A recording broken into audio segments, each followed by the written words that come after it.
Morning students. Fluid मेकॅनिक्समधील जे homework problem आहे ते डाऊट्स आपण सॉल्व्ह करून घेणार आहोत. त्यामधील फर्स्ट डाऊट होता होमवर्क ऑन डे 1, 2, 3 लेवल 1 मधील जो फर्स्ट डाऊट होता तो होता प्रॉब्लेम नंबर 2. चला आता प्रॉब्लेम नंबर 2 काय आहे ते समजून घेऊ. प्रॉब्लेम नंबर 2 अशा पद्धतीचा आहे. Two bodies are in equilibrium Wien suspended in water from the arm of balance. So problem त्यांनी सिंपल सांगितलं की for example, this is the vessel, or we call as this is the container. In this container there will be water and having a density of water. इथे घेणार आहोत की या ठिकाणी water असेल आणि त्या वॉटरची जी डेन्सिटी असणार आहे ती त्या डेन्सिटीला आपण सिग्मा म्हणूया. ठीक आहे, किंवा डेन्सिटीला आपल्या चॉईसनुसार, आपली चॉईस आहे. मी याला this density we call as the density of water rho w घेतो. याला म्हणणार this is the density of water. Okay, यानंतर यामध्ये दोन बॉडीज ह्या सस्पेंड केलेल्या आहेत. So here is a point of suspension. या ठिकाणी एक पॉइंट ऑफ सस्पेन्शन असेल. here is the point of suspension.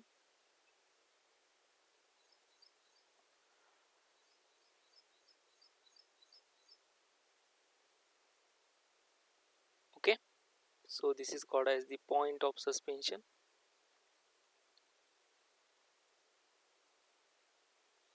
आणि फॉर एक्झाम्पल इथे एक बॉडी असेल,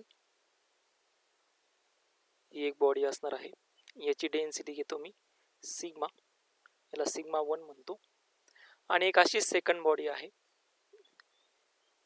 ती या पॉइंटला सस्पेंड केलेली आहे.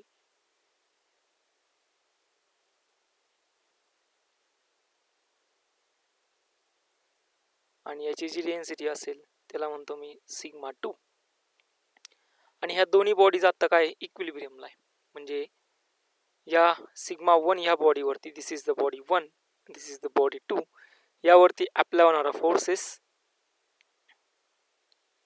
आणि यावरती अप्लाय होणारे फोर्सेस दोन्ही काय आहे इक्विलिब्रियमला. म्हणजे याला म्हणतो मी F1 इज इक्वल टू काय असेल F2. सिंपल सिच्युएशन असेल इथं. F1 इज इक्वल टू काय असणार आहे F2. ओके, पुढे काय दिलं ते बघूया. So in problem next is the mass of one of the body is 36 gram and its density is 9 gram per cubic centimeter. म्हणजे जी बॉडी 1 आहे त्या बॉडी 1चं मास दिलेलं आहे, M1 म्हणणार, ते आहे 36 ग्रॅम. आणि डेन्सिटी, त्या डेन्सिटीला आपण सिग्मा 1 म्हणलोय, ती दिली आहे 9 gram per cubic centimetre. This is the sigma 1. Okay, ठीक आहे. आता पुढे बघूया. If the mass of other body is 48 ग्राम.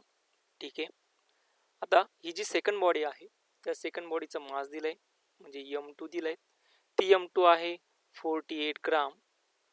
आणि पुढे विचारलंय तुम्हाला it's density in gram per cubic centimetre is. म्हणजे जी सेकंड बॉडी दिलेली आहे त्या सेकंड बॉडीची तुम्हाला डेन्सिटी फाइंड करायला सांगितली. मग आता कसं सोडवणार, चला सॉल्व्ह करू. पहिल्यांदा ही सगळी सिच्युएशन तुमच्या समोर दिलेली आहे, इक्विलिब्रियमला आहे. म्हणजे दोन्ही ठिकाणी ऍक्ट होणारे forces F1 is equal to काय असेल F2 असणार आहे. फोर्स इज इक्वल टू काय असतो, मास मल्टिप्लाय बाय ॲक्सिलरेशन, म्हणजे M मल्टिप्लाय बाय G. आणि M आपण लिहू शकतो, म्हणजे F1 जर लिहायचं ठरलं तर F1 हा M मल्टिप्लाय बाय G असेल. मास हा डेन्सिटी आणि व्हॉल्यूमच्या टर्ममध्ये लिहिता येईल, म्हणजे volume of first body multiply by, आता डेन्सिटी असणार आहे. दोन्ही फोर्सेस बॅलन्स आहे. डेन्सिटी म्हणजे असेल sigma 1 density of first body minus density of water multiply by G. Okay, बरोबर आहे. आता हे मायनस का आलं, कारण की तुम्ही सिंपल सांगू शकता, ज्या ठिकाणी डेन्सिटी दिलेली आहे ती डेन्सिटी बॉडी इक्विलिब्रियमला आहे, म्हणजे इथं डेन्सिटीचा काय येऊ शकतो, डिफरन्स येऊ शकतो, नेट डेन्सिटी ज्याच्यावरती ऍक्ट झाली ती. ओके, हो ठीक, हे झालं F1. मग सिमिलरली F2 किती असेल, V2 multiply by sigma 2 minus density of water multiply by काय असणार आहे acceleration due to gravity. Value substitute करून देणार. मग आपण व्हॅल्यू ज्यावेळेस सबस्टिट्यूट करून देणार त्यावेळेस काय होऊन जातं बघा. इथं असेल V1 sigma 1 minus density of water multiply by G is equal to असेल पुढं V2 sigma 2 minus density of water multiply by G. आता हे व्हॉल्यूम आहे. मग व्हॉल्यूम कसं लिहिणार आपण? Density is equal to mass upon volume. हे व्हॉल्यूम 1 असेल. त्यानंतर ही जी डेन्सिटी असणार आहे ही डेन्सिटी आपल्याला बॉडीच्या टर्म्समध्ये व्हॉल्यूम जे आहे ते बॉडीच्या टर्ममध्ये लिहायचं. म्हणून इथं असणार आहे सिग्मा 1, इथं असेल M1. म्हणजे या ठिकाणी V1 इज इक्वल टू असणार आहे M1 upon sigma 1. Similarly V2 is equal to असेल M2 upon sigma 2. Value substitute करून देणार. ज्यावेळेस व्हॅल्यू सबस्टिट्यूट करून देणार त्यावेळेस काय होऊन जातं बघा. M1 upon sigma 1 multiply by sigma 1 minus density of water is equal to M2 upon sigma 2 multiply by sigma 2 minus density of water. आता इथं मल्टिप्लाय बाय G असेल. G and G acceleration due to gravity दोन्ही साईडला काय होऊन जातं cancel होऊन जातं. आता व्हॅल्यू सबस्टिट्यूट करून देणार. M1 दिला आहे तुम्हाला 36 ग्रॅम. सगळं ग्रॅममध्येच ठेवूया. ठीक आहे. ओके. सो M1 दिला आहे 36. डेन्सिटी 1 दिली आहे 9 मल्टिप्लाय बाय 9 आणि जी डेन्सिटी असते वॉटरची ती तुम्हाला माहिती आहे ती असते 1 ग्रॅम पर क्युबिक सेंटीमीटर. म्हणजे इथं असणार आहे 1. पुढं असेल M2. आता M2 दिला आहे तुम्हाला 48 या ठिकाणी दिला आहे बघा 48 ग्राममध्ये. इथं असेल 48 डिवायडेड बाय सिग्मा 2 तो तुम्हाला फाईन करायचा आहे सिग्मा 2 मायनस 1. आता हे सगळं कॅल्क्युलेशन तुम्ही काय करणार सॉल्व करणार आणि हे तुम्ही सॉल्व जर केलं तर तुम्हाला त्याच्यावर आन्सर भेटेल. क्लिअर होते सर्वांना? So you get the answer of this question problem number 2 is आणि ते आन्सर असेल याचा आन्सर येऊन जातो option C is your correct answer. Hope so सगळ्यांना हा प्रॉब्लेम व्यवस्थित समजला असेल. ठीक.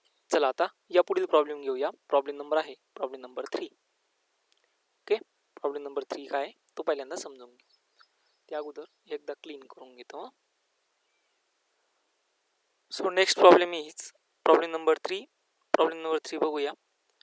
An inverted bell laying at the bottom of the lake 47.6 meter deep has 50 centimeter cube of air trapped in it. आता या डायग्राम मध्ये काय सांगितलं प्रॉब्लेम मध्ये काय सांगितलंय ते समजून घेऊ पहिल्यांदा बघा. सो या ठिकाणी ही एक डायग्राम असेल.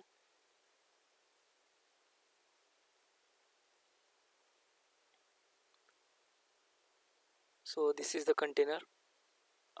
Now in this container is containing water.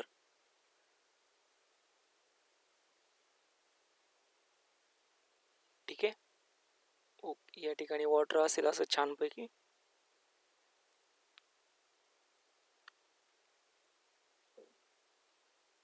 त्यानंतर यामध्ये एक बेल इन्व्हर्टेड प्लेस केलेली आहे. आता सध्या ती बेल जी आहे so here is the bell. ही अशी बेल असेल हेमिस्फेरिकल. कोण जर दिसत नसेल तर एकदा परत क्लिअर करून देतो. या ठिकाणी अशी ही बेल असेल. ओके. ठीक. त्यानंतर ही जी बेल आहे ती वॉटर सरफेस पासून किती हाईट खाली आहे ती हाईटही तुम्हाला दिलेली आहे. ती हाईट आहे h is equal to 47.6 metre एवढी. ऑब्विसली यांनी ह्या जी बेल आहे या बेलनी काही व्हॉल्यूम ॲक्वायर केलं. त्यांनी दिलंय की किती एअर त्याने ॲक्वायर केलंय तर ते एअर हे ॲक्वायर केलेलं आहे 50 सेंटीमीटर क्यूब एवढं.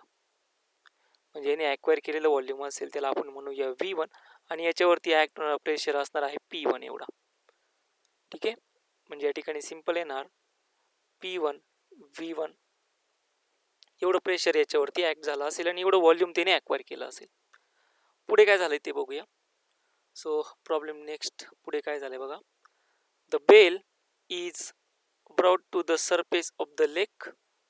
ओके, पुढे काय केलं त्यांनी, ही बेल घेतली, आता कुठे प्लेस केली, सरफेसवरती. या ठिकाणी ती अशी सरफेसवरती प्लेस केली. मग आता या सरफेसवरती सुद्धा एक प्रेशर ॲक्ट होणार आहे, ते असतं ॲटमॉस्फेरिक प्रेशर. पुढे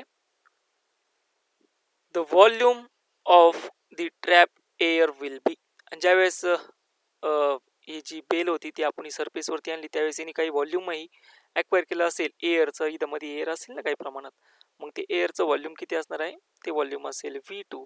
आणि हे V2 तुम्हाला विचारलं, म्हणजे याच्यावरती ॲक्च्युअल प्रेशर असेल P0 मल्टिप्लाय बाय काय असेल V2, किंवा याला आपण असं म्हणू शकतो P2 मल्टिप्लाय बाय V2 आणि इथं असेल P1 मल्टिप्लाय बाय V1. आता हे तुमचं केमिस्ट्रीमध्ये काही प्रमाणात थोडं लक्ष देत असेल तर हा एक लॉ आहे आणि त्या लॉचं नाव आहे बॉइल्स लॉ. काही लोकांच्या लक्षात आलं असेल, बरोबर. ठीक आहे, पुढे त्यांनी एक दिलंय सेंटेन्स की ॲटमॉस्फेरिक प्रेशर जे आहे ते ॲटमॉस्फेरिक प्रेशर आहे 70 सेंटीमीटर ऑफ Hg आणि डेन्सिटी ऑफ Hg दिली आहे 13.6 ग्रॅम पर क्युबिक सेंटीमीटर. ठीक आहे, ओके. आणि सगळे ऑप्शन जर व्यवस्थित चेक केलं तर सगळे ऑप्शन हे सेंटीमीटर क्यूबमध्ये. आता कसं सॉल्व करायचं चला घेऊया. तर पहिल्यांदा त्यांनी ॲटमॉस्फेरिक प्रेशर दिलंय 70 सेंटीमीटर ऑफ Hg. याला कसं लिहितो आपण, P0 is equal to 70 multiply by 13.6 multiply by 1000. हे आपण आपल्या एका लेक्चरमध्ये घेतलंय की ॲटमॉस्फेरिक प्रेशर कसं मेजर केलं जातं according to barometer, measurement of barometer. या पद्धतीने आपण ॲट सी लेवलला ॲटमॉस्फेरिक प्रेशर मेजर करू शकतो.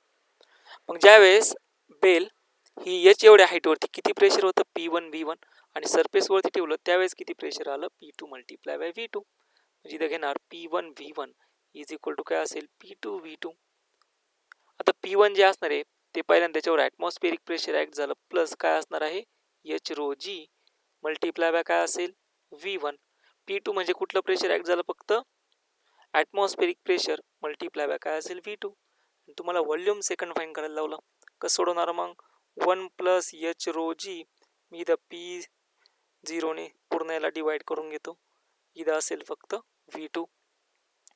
आता तुम्ही व्हॅल्यू टाकू शकता 47.6 मीटरमध्ये त्याला कन्वर्ट करून घेतलं म्हणजे 47.6 इंटू 10⁻². त्यानंतर ॲक्सलरेशन ड्यू टू ग्रॅव्हिटी ही आपण घेणार ग्रॅम पर क्युबिक सेंटीमीटरमध्ये, ती असणार आहे 1. ॲक्सलरेशन डेन्सिटी घेतली 1. Okay, density of water. त्यानंतर ॲक्सलरेशन ड्यू टू ग्रॅव्हिटी ही असणार आहे आपल्यावाली metre per second, centimetre per second स्क्वेअरमध्ये, म्हणजे ती येऊन जाते 1000. बरोबर आहे, ओके. त्यानंतर असणार आहे P0 ची व्हॅल्यू, ती येऊन जाणार आहे 70 multiply by 13.6 multiply by 1000 multiply by volume असेल, व्हॉल्यूम काय असणार आहे V1 आणि तुम्हाला काय फाईन करायचं आहे V2. आता हे तुम्ही सॉल्व करा. व्हॉल्यूम 1 तुम्हाला दिलाय म्हणजे हे नंतर येऊन जाणार आहे 1 plus 47.6 into 10⁻² into 1 into 1000 divided by असेल 70 multiply by 13.6 multiply by 1000. This 1000 that 1000 get cancel. किती व्हॉल्यूम अक्वायर केलं आहे तर ते व्हॉल्यूम V1 तुम्हाला दिलेलं आहे बघा. व्हॉल्यूम आहे 50 सेंटीमीटर क्यूब, म्हणजे मल्टिप्लाय बाय येऊन जाणार आहे 50. So here is multiply by 50 is equal to असेल V2 आणि याला तुम्ही आता काय करायचं सॉल्व करायचं. ओके, आणि याला सॉल्व जर केलं तर तुमच्यावाला काय आन्सर असेल ते आन्सर तुम्ही चेक करा आणि मला सेंड करा. आन्सर बी येतं का सर्वांचं ते बघा. ठीक आहे, ओके. चला मग पुढील प्रॉब्लेम घेऊया. प्रॉब्लेम नंबर 4 डाऊटला आहे. हे सगळे डाऊट आपण ॲव्हरेज काढलेले आहे. प्रॉब्लेम नंबर 4 बघूया. चला, प्रॉब्लेम नंबर 4 असा आहे. A uniformly tapering vessel is filled with a liquid of density 900 kg per meter cube. Diagram दिली तुम्हाला. युनिफॉर्मली टेपरिंग वेसल आहे, लिक्विडची डेन्सिटी दिली आहे 900 kg per meter cube. पुढे सांगितलं the force that acts on the base of the vessel due to liquid is. आणि तुम्हाला विचारलं फोर्स त्या जी वेसल आहे त्या वेसलच्या बेसला किती फोर्स ॲक्ट होणार आहे हे तुम्हाला फाईंड करायला.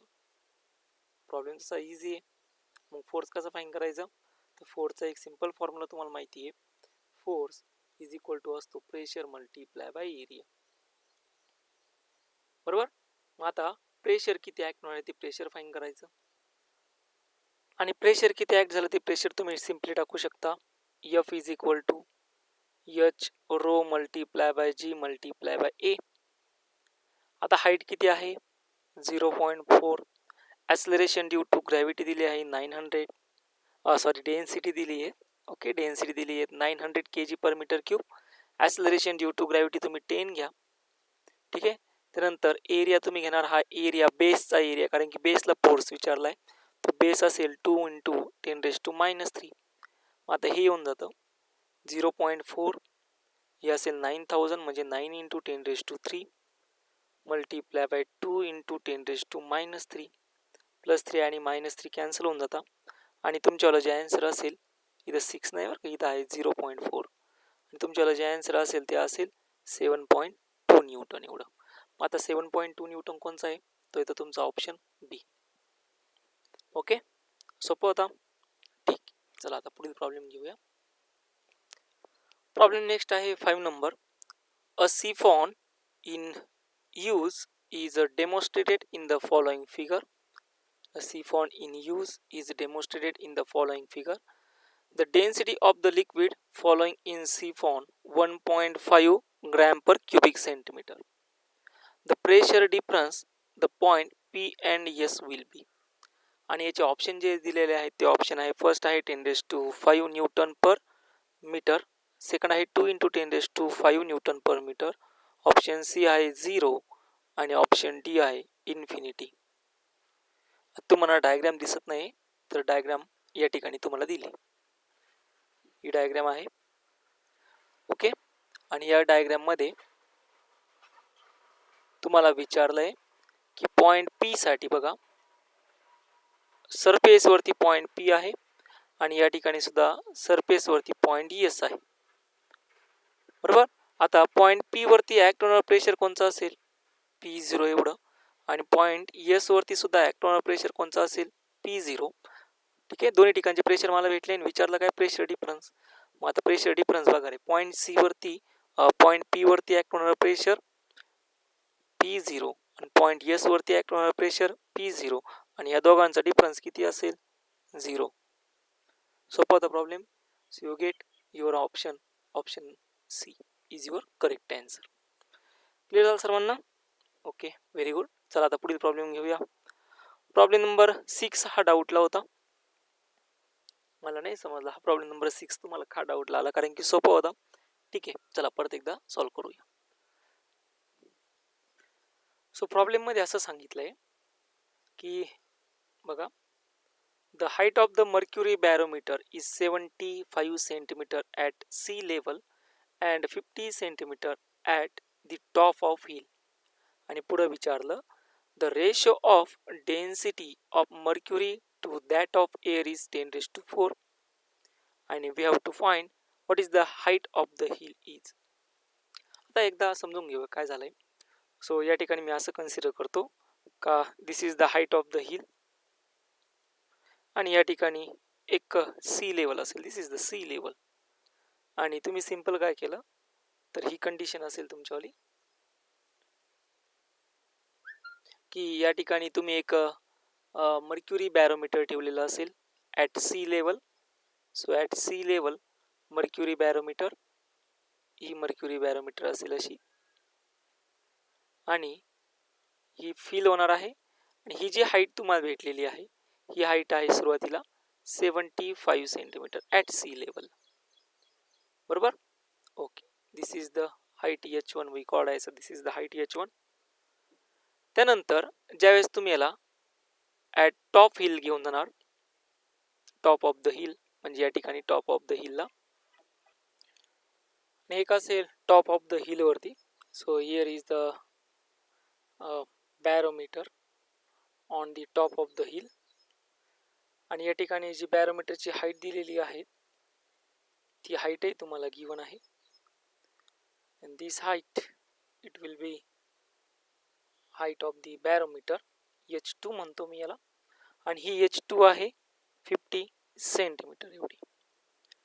आणि तुम्हाला विचारलं आहे, so they ask what is the height of the hill, आणि एक रेशो तुम्हाला दिला आहे, ratio of density of mercury to that of water, आणि तो रेशो जे तुम्हाला दिला आहे तो आहे एच ऑफ, त्याला आपण सिंपल म्हणणार या ठिकाणी density of mercury H G to the density of air म्हणणार आहे, सॉरी वॉटर नसेल, इथे असणार आहे डेन्सिटी ऑफ एअर, आणि हा रेशो तुम्हाला दिलेला आहे 10⁴. आता प्रॉब्लेम सगळ्यांना समजला असेल. जर व्यवस्थित बघितलं तर या ठिकाणी h1 हाईट आहे 75 सेंटीमीटर आणि h2 हाईट आहे 50 सेंटीमीटर, म्हणजे चेंज इन प्रेशर जे असेल ते चेंज इन प्रेशर किती असणार आहे, delta P is equal to h1 minus h2 multiply by, हे जे लिक्विड आपण घेतलंय ते मर्क्युरी आहे, हे लिक्विड काय असणार आहे, मर्क्युरी असेल. मग हाईट काय असते h रो जी, म्हणजे density of mercury multiply by acceleration due to gravity. We call this is equation 1. But आता आपल्याला या ठिकाणी हाईट ऑफ द हिल विचारली आहे, त्यामुळे आपण या ठिकाणी जो चेंज इन प्रेशर असेल ते चेंज इन प्रेशर किती असणार आहे, very good, height of the hill multiply by density of air multiply by काय असेल, acceleration ड्यू टू ग्रॅव्हिटी. दोन्ही इक्वेशन काय करणार आपण, कम्पेअर करणार, डेल्टा पी ची व्हॅल्यू इक्वेशन 1 मध्ये सबस्टिट्यूट करून देणार. So height of the hill multiply by density of air multiply by acceleration due to gravity, पुढे असेल h1 minus h2 density of mercury multiply by acceleration due to gravity. acceleration due to gravity आणि acceleration due to gravity cancel होऊन जाणार. So height of the hill is equal to h1 आणि h2 म्हणजे 75 minus 50, पुढं density of mercury to the density of air, आणि density of mercury to the density of air तुम्हाला दिलेलं आहे, हे येऊन जातं 25 इंटू 10⁻⁴ किती असेल 4, म्हणजे तुमचा आन्सर येऊन जातं 2.5 इंटू 10⁻³ मीटरमध्ये. सो ॲक्च्युअल जे आन्सर असेल ते असेल 2.5 किलोमीटर ही त्या हिलची एवढी हाईट असेल, आणि असा ऑप्शन कुठला असेल तर तो येतो option B is your correct answer. सोपं होता प्रॉब्लेम. ओके, सगळ्यांना प्रॉब्लेम व्यवस्थित समजला असेल असं कन्सिडर करतो, आणि आता याच्या पुढील जो प्रॉब्लेम आहे तो प्रॉब्लेम आपण कंटिन्यू करूया. सो नेक्स्ट प्रॉब्लेम आहे प्रॉब्लेम नंबर 7 डाऊटला आहे. सगळ्यांचे डाऊट्स आपण घेतलेले आहेत, त्या डाऊट्सनुसार आपण घेतोय, म्हणजे जवळजवळ सगळेच प्रॉब्लेम डाऊटला येते, काय हरकत नाही, घेऊया. सो प्रॉब्लेम नंबर 7 बघू. Density of ice is rho, is rho नाही हा तुम्हाला समजेल, इझरो ISRO नाही, असं नाही, व्यवस्थित समजून घ्या. या ठिकाणी तुम्हाला डेन्सिटी ऑफ आईस दिलेली आहे, त्याला त्यांनी म्हणलंय this is the density of ice. Okay, त्यानंतर सिग्माला सांगितलंय त्यांनी डेन्सिटी ऑफ वॉटर. पुढे बघूया काय सांगितलं. Next is what will be decrease in volume when mass m of ice melts.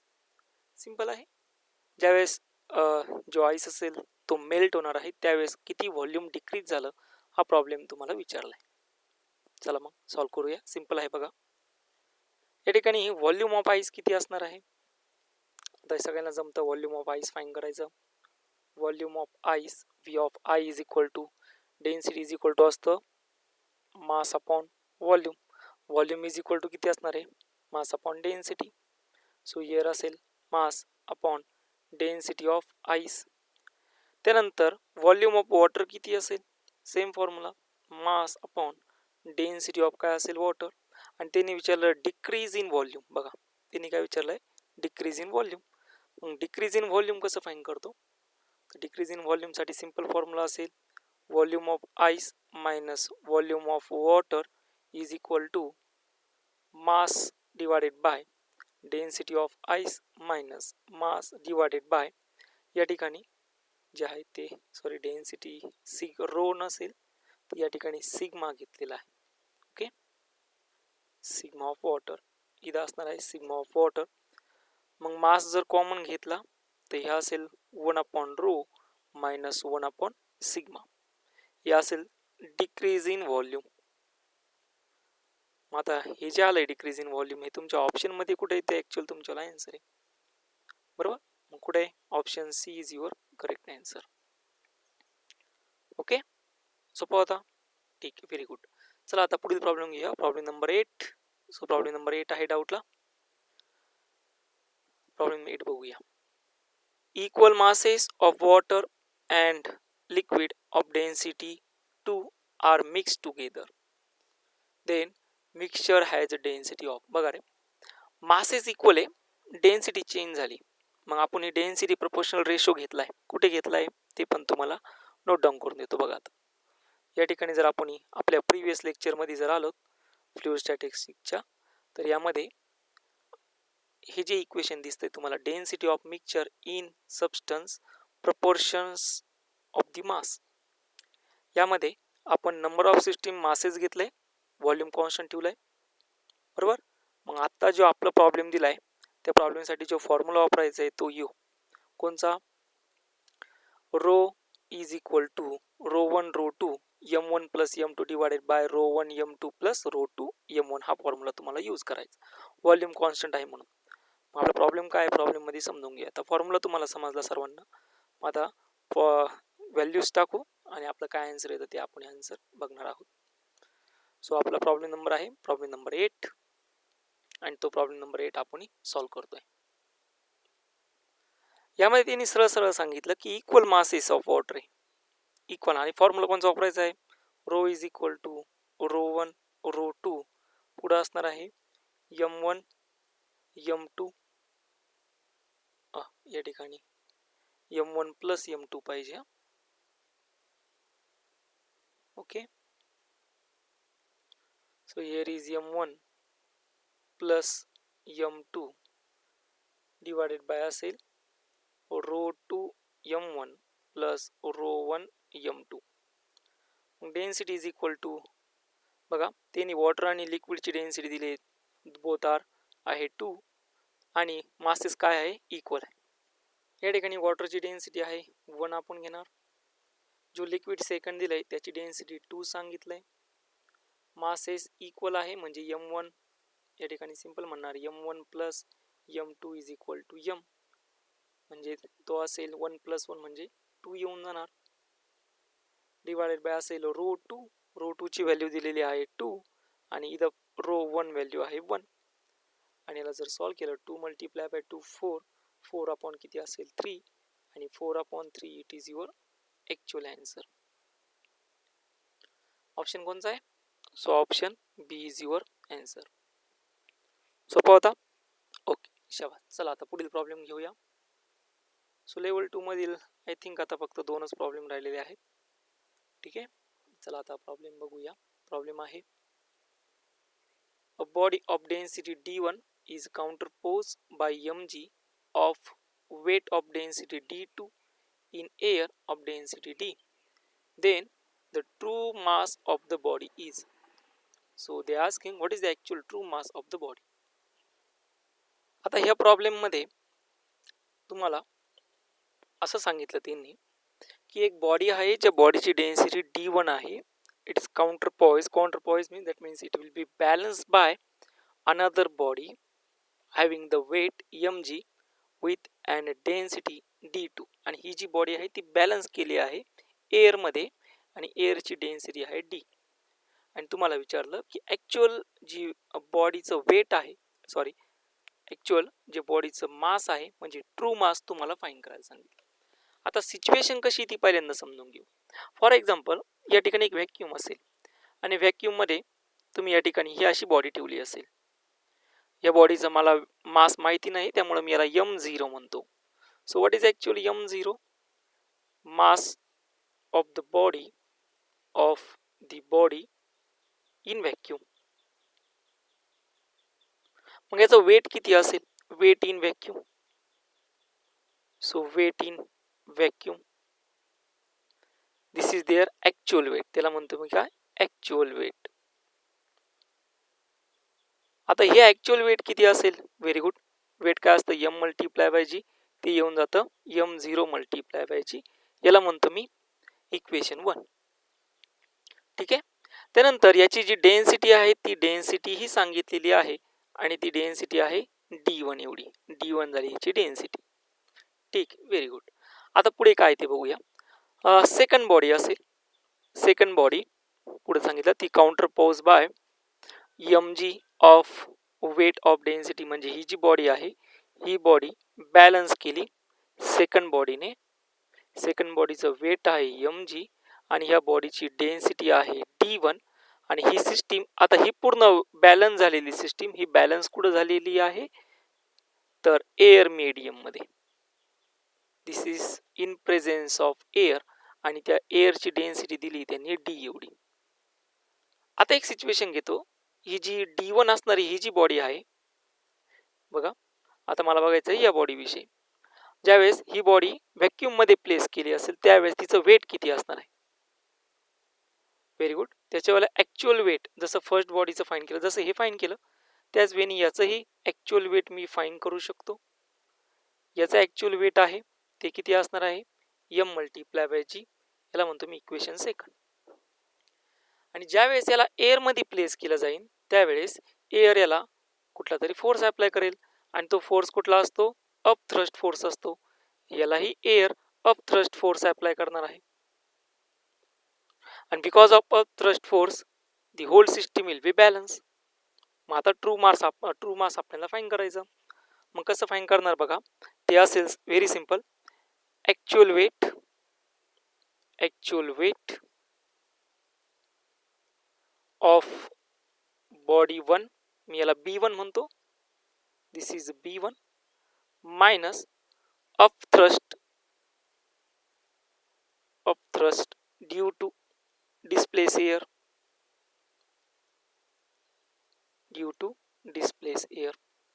म्हणजे या जेवढी एअर डिस्प्लेस झाली त्याने काय केलं? एक फोर्स अप्लाय केला. कुठला? Up thrust force. हे झालं बॉडी b1 साठी. आता ही सिमिलर कंडिशन कोणासाठी असणार आहे? बॉडी b2 साठी. कारण की दोन्ही कसे बॅलन्स झाले म्हणजे माय इज इक्वल टू असेल सिमिलर. काय येऊन जाणार आहे? Actual weight. सिंपल त्याच वेनी असेल. काय असेल? Actual weight. या बॉडीला म्हणतो मी this is the b2. Actual weight b2 minus असणार आहे अप थ्रस्ट फोर्स किंवा up thrust force due to displace air. मग ॲक्च्युअल वेट किती आहे ते फाईन केलंय. इक्वेशन 1 मध्ये ते येऊन जातं m0 ची मायनस अप थ्रस्ट फोर्स म्हणजेच मास मल्टिप्लाय बाय ॲक्सिलरेशन. ते येऊन जाणार आहे m0 मल्टिप्लाय बाय काय असणार आहे? Acceleration due to gravity. आता मी फक्त याला काय करतो? डेन्सिटीना मल्टिप्लाय अँड डिवाइड करतो. मग यावेळेस m0 अपॉन डेन्सिटी ऑफ 1 असेल बॉडी 1 ची आणि इथं डेन्सिटी ऑफ काय असेल? एअर असेल. त्याला म्हणणार मी d म्हणणार. डेन्सिटी ऑफ एअर किती दिलेली आहे? फक्त d दिलेली आहे. सिंपल. मी कुठेही फोर्सच्या इक्वेशन मध्ये चेंज केलेलं नाहीये. फक्त डेन्सिटी असेल kg पर मीटर क्यूब. इथं असणार आहे density kg per metre cube आणि दोन्ही डेन्सिटीना फक्त एअरच्या डेन्सिटीने आणि बॉडीच्या डेन्सिटीने मल्टिप्लाय केलं फक्त. हे झालं माझ्यावालं लेफ्ट हँड साईड. आता करतो मी राईट हँड साईड. ती असेल ॲक्च्युअल वेट म्हणजे इक्वेशन 2. ज्या पद्धतीने इथंही मल्टिप्लाय केलं इथंही सेम करणार. इथं असेल d2. इथं असणार आहे density of air multiply by असेल ॲक्सिलरेशन ड्यू टू ग्रॅव्हिटी. आता तुम्हाला कशाची व्हॅल्यू फाईन करायची? m0 ची. मग ह्या पूर्ण इक्वेशन मधून m0 मी कॉमन घेतो. म्हणजे इथं असेल m0 1 मायनस g ही कॉमन जर घेतला तर येऊन जातो d upon d1 multiply by असेल g. इथंही सेम यम जर कॉमन घेतला तर 1 minus D upon d2 multiply by असेल G. Acceleration due to gravity, acceleration due to gravity get cancel. या ठिकाणी तुम्हाला m0 ची व्हॅल्यू भेटते आणि ती m0 ची व्हॅल्यू येऊन जाते m0 is equal to m multiply by 1 minus D upon d2 divided by असेल 1 मायनस डी अपॉन d1. आता हे आन्सर तुमच्यावर आलंय, म्हणजे ट्रू मास तुम्हाला भेटलं. ट्रू मास काय आलं, m multiply by 1 minus D upon d2 upon 1 minus D upon d1. मग असा ऑप्शन कुठला आहे, तर असा एकच ऑप्शन आहे आपल्याकडं आणि तो येऊन जातो option D. So option D is your correct answer. बघूया 9 नंबरचा ऑप्शन डी बरोबर आहे का. सो या ठिकाणी जर आलो ओके, बघा आन्सर की मध्ये दिलाय तुम्हाला 9 number option D is your actual answer. सोपा होता. प्रॉब्लेम इझी होता, फक्त तुम्हाला बॅलन्स करत चालायचं होतं. प्रॉब्लेम तुमच्या समोर आहे, प्रॉब्लेम तुम्हाला समजला असेल. आता प्रॉब्लेम नंबर 10 आहे. प्रॉब्लेम नंबर 10 घेऊया. So problem number 10 is the pressure at the bottom of the tank containing liquid does not depend on. Problem सोपा आहे. So here is the tank. Next one,